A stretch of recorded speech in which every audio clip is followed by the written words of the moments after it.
ترامب في البيت الأبيض لقاء ودي مع بايدن واتفاق.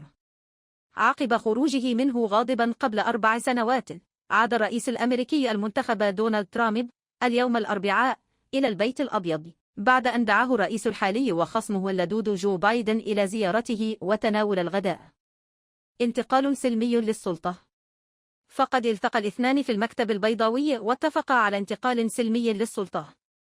كما بدأت الزيارة بمصافحة ودية بين الرئيسين السابق والحالي. بدوره، هنأ بايدن الرئيس المنتخب على نجاحه بالانتخابات.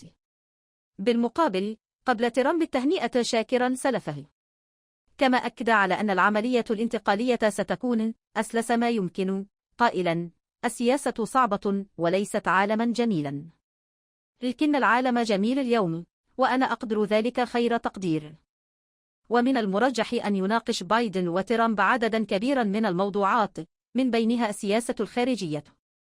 أتت هذه الزيارة التي عادة ما تكون بروتوكولية عادية، حاملة طابعا مميزا، لسيما أن ترامب لم يتقبل بصدر رحب على الإطلاق خسارته عام 2020، بل اتهم فريق بايدن بالتزوير والتلاعب بالنتائج.